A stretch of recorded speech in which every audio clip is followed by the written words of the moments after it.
Un jour, une entreprise de chaussures voulait s'implanter sur le marché dans les pays d'Afrique. Alors, elle a envoyé 2 commerciaux pour faire une étude. Le premier agent, en descendant de l'avion, a tout de suite remarqué que tout le monde là-bas était pieds nus. Il a immédiatement appelé son patron et lui a dit « Chef, j'ai de mauvaises nouvelles. Ici, personne ne porte de chaussures, alors oubliez les affaires par ici. » Le deuxième agent a aussi vu, en descendant de l'avion, que personne ne portait de chaussures. Il a alors appelé son patron et lui a dit « Chef, j'ai d'excellentes nouvelles. Ici, personne ne porte de chaussures.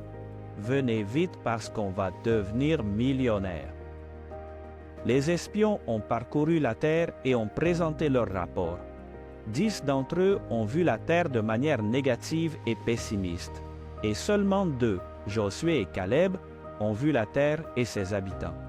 En s'appuyant sur les promesses de Dieu, ils ont souligné que la terre était extrêmement bonne et qu'il fallait la conquérir. Immédiatement, les 10 autres espions sont devenus pessimistes et ont vu la vie d'une perspective humaine qui mène à la défaite.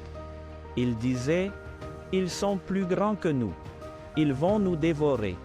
Nous ne sommes rien. » Souvent, nous faisons face aux mêmes peurs que ces 10 espions ont éprouvées. Dieu veut que nous entrions dans la terre promise, que nous en prenions possession. Mais il y a des ennemis qui nous remplissent de peur et nous font nous sentir petits et insignifiants. Ces ennemis peuvent prendre la forme d'addiction, de divertissement, de finances ou de priorités mondaines. Nous pouvons même faire face à des ennemis aussi tangibles qui menacent de nous causer des douleurs physiques ou émotionnelles. Tous ces ennemis ressemblent à des géants invincibles qui peuvent nous empêcher d'entrer dans la terre promise. Il n'y a qu'une seule issue. Comme Caleb et Josué, nous devons voir la vie à travers les promesses de Dieu. Nous devons réfléchir à combien de fois Dieu nous a délivrés dans le passé. Sans une vision claire de qui nous sommes en Jésus-Christ, chaque ennemi semble être un géant invincible. Mais quand nous mettons notre confiance en Dieu et le laissons agir en nous, nous nous verrons comme Dieu veut que nous soyons. Ce sont des paroles de vie. Caleb leur a ordonné de se taire.